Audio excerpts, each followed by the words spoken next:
Assalamualaikum warahmatullahi wabarakatuh. Bertemu lagi dengan channel kita ya. Kali ini kita akan berbincang-bincang dengan tokoh supranatural.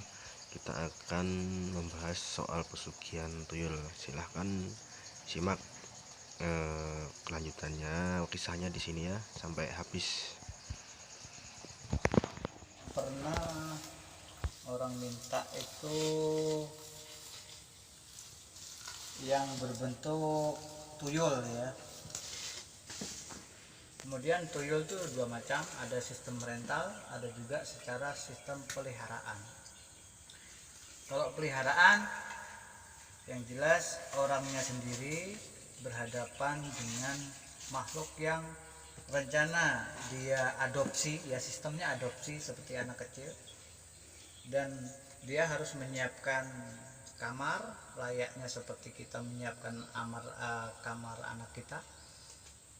Kemudian kalau untuk yang rental itu dia ngertinya hanya dapat hasil karena pemeliharaannya diserahkan sama orang yang merentalkan. Kira-kira begitu. Jadi begini ya, untuk di sekitar kita itu sering kita mendengar kehilangan uang, cuma uang itu per lembar bukan borongan gitu loh. Misalnya kita simpan di dalam lemari ada 10 juta ya kan, yang hilang paling 100.000, 200. Itu termasuk pesugihan tuyul atau babi mepet gitu loh, babi ngepet ya. Kalau Mas Tuyul ya biasanya jarang untuk bekerja di tempat itu sendiri. Misalnya desa kita ada salah satu orang yang mengadopsi tuyul. Nah biasanya kerjanya bukan di desa itu, tapi di cukup jauh dari tempat itu ngambilnya. Itu kalau benar-benar tuyul. Adanya sering-sering kehilangan yang di dalam rumah itu banyak terjadi, justru pelakunya itu manusia dari golongan kita sendiri. Itu yang banyak, yang sering datang ke rumah menanyakan hal itu. Kemudian coba kita lihat dari sisi kebatinan, ternyata bukan tuyul pelakunya, tapi orang-orang terdekat situ aja. Berarti dalam artian bahasa gaulnya itu tuyul kepala hitam ya. Nah bisa jadi seperti itu. Berarti begini, masyarakat juga yang sering-sering kehilangan tuh belum teliti benar ya.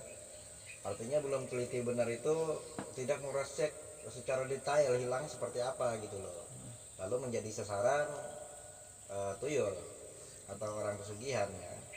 Bahkan baru-baru ini ada datang ke rumah, dia meyakini bahwa tuyul pelakunya, tapi setelah coba saya deteksi, ternyata dalam lingkaran keluarga itu sendiri lumayan banyak diambilnya, 15-an juta.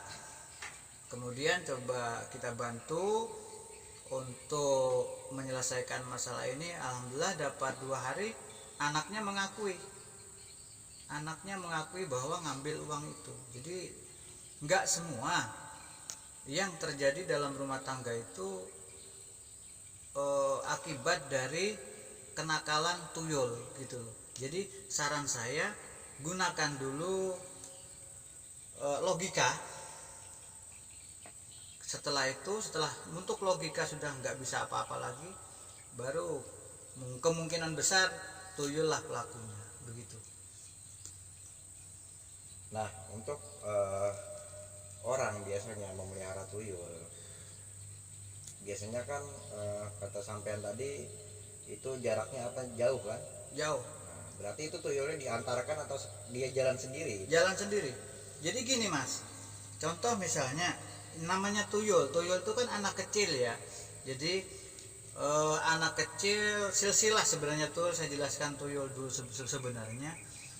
Jadi orang-orang yang memang mengadakan ritual-ritual tertentu, yang terkenal tuh daerah Gunung Kawi ya, dia terkenal seperti itu.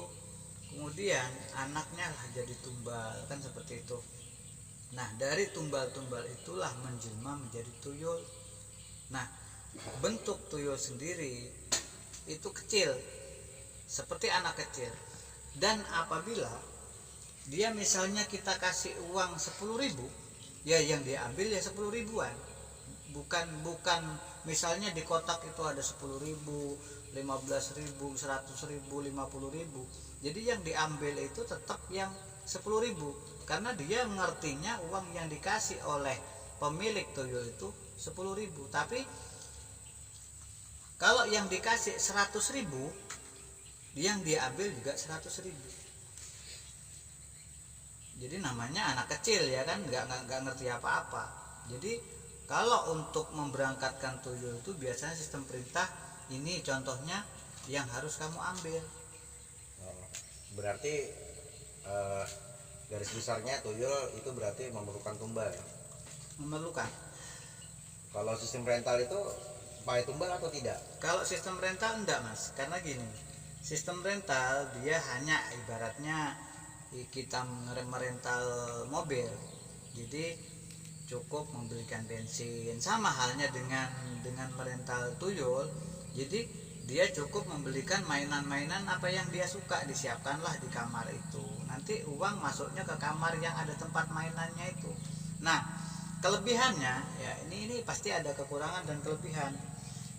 Kelebihannya kalau yang sistem rental tadi, misalnya tuyul itu ketangkap, itu nggak akan mencari orang yang merental, tapi yang dicari orang yang merentalkan. Contoh sampean merental ya, merental. Nah, misalnya tuyul itu mampu ditangkap orang, nggak akan mencari sampean. Jadi yang dicari itu orang yang merentalkan gitu. Jadi menurut pengalaman ya, orang merental tuyul itu biasanya untung atau rugi gitu loh. Masalahnya kan namanya rentalan kan beda sama peliharaan sendiri gitu loh. Sekarang yang marak orang pakai itu justru sistem rentalan. Karena apa? Contoh gini ya, misalnya yang kemampuan dalam sebulan dalam sehari 5 juta dia mampu ngambil, rentalnya satu bulan 5 juta. Sekarang dikalikan aja 5 juta kali 30 anggap, ya kan, dalam sebulan. Sedangkan dia membayar rental cuma 5 juta dalam sebulan. Paham mas ya? Paham. Nah seperti itu. Kemudian yang pemilik ya, yang sifatnya memiliki sendiri dengan cara ritual, nah itu bisa seumur hidup mas, tanpa mengeluarkan biaya apapun. Cuman dia menyiapkan tempat seperti mainan, dia layaknya anak kecil seperti apa, biar dia suka tinggal di situ, kemudian biar dia senang kalau kita suruh. Contoh gini mas, pian nyuruh anak sampean beli rokok ini harganya 25.000, sampean kasih 30, bilang ke anak sampean angsulnya nanti 5.000 ambil, pasti laju itu disuruh cepet, karena ada embel-embelnya, lebihannya suruh ngambil. Sama halnya dengan tuyul kalau kita perintah. Nah kalau kamu kerjanya bagus akan dapat lebihan atau hadiah lah, entah itu susunya yang asalnya susu kambing bisa dikasih susu sapi, istilahnya seperti itu. Oh iya. Jadi begini ya, ulun sering lihat film-film tuyul itu, dan memang itu ada juga yang ini jasa orang yang nyusui tuyul gitu loh. Itu memang sebuah film diceritakan itu kan atas dasar kejadian ya, atau mitos atau cerita-cerita rakyat, kemudian dijadikan film. Itu memang ada benarnya hal seperti itu. Jadi ini pertanyaan selanjutnya, tips biar bisa mencegah nggak kehilangan uang akibat ulah tuyul. Gini, tuyul itu gak akan pernah takut namanya surat yasin ya. Surat yasin, rambut, kuku, apa-apalah yang ada di kotak itu biasanya orang menaruh itu. Jadi nggak akan pernah takut karena dia anak kecil, nggak ngerti itu Yasin, nggak ngerti itu apa. Jadi itu yang perlu digarisbawahi. Cara menanggulanginya, satu, hilangkan keyakinan bahwa tuyul itu ada. Itu jalan satu-satunya. Jadi kalau sampean semua menghilangkan keyakinan itu, nggak akan ada namanya tuyul masuk ke rumah sampean. Itu kuncinya sudah. Jadi kuncinya jangan pernah meyakini bahwa tuyul itu ada. Berarti seperti ini contohnya ya, misalnya kita hilang uang ya kan 100.000, terus kita itu berpikiran itu pasti tuyul. Nah kalau kita itu kan berkeyakinan seperti itu, ibaratnya menyalahkan ke tuyul kan, berarti kita itu kembali berikutnya hilang lagi gitu loh. Berarti kita meyakini. Jadi garis besarnya gini Mas, hal-hal yang kita yakini akan menimbulkan kekuatan ya. Hal-hal yang kita yakini akan menimbulkan kekuatan. Jadi kalau sampean terjadi kehilangan 100, 200 atau 300 dalam satu ruangan itu, coba satu pakai logika dulu. Kalau dalam logika sudah nggak bisa ditemukan, barulah sampean mendatangi ahli spiritual yang memang mampu melihat benar-benar ya, bukan menyimpulkan. Kadang-kadang orang ini bisanya menyimpulkan, wah ini pasti kerjaan tuyul bu, cuman dia bisanya ngomong tanpa bisa memberikan fakta. Jadi ya, seperti itu. Berarti dalam bahasanya itu prasangka ya, prasangka cuma tidak bisa menangkapnya gitu loh. Berarti kan artinya menyangka-nyangka aja. Masalahnya gini Mas, sudah sering orang datang ke rumah menanyakan dan dia selalu yakin bahwa itu perbuatan tuyul. Nah setelah kita kerjakan ternyata bukan. Pernah ada yang kehilangan di dalam mobil, ternyata kunci mobil itu utuh, ya kan? Kunci mobilnya itu utuh. Nah akhirnya pelakunya ketemu juga. Kemudian yang saya bilang tadi terakhir yang kehilangan 15 juta ternyata ya anaknya sendiri. Jadi gini Mas, memang tuyul itu ada, cuman ya tidak akan pernah tuyul itu bekerja di daerah lingkungan dia sendiri, pasti jauh ngambilnya. Mungkin begitu Mas. Jadi begini ya, tadi kan udah termasuk Yasin, gunting, bawang, sama lain-lainnya tuyul nggak takut. Nggak akan pernah takut. Misalnya ada rumah seseorang yang dipagar ya, dipagar itu banyak kan pagar biar nggak orang di rumah itu nggak kena santet, nggak kena hal-hal yang lain, itu bisa tembus tuyul atau seperti apa? Kalau menggunakan sistem pagar gaib biasanya minyak-minyak yang dipakai itu kan kayak jenis astagfirullahaladzim ya kan.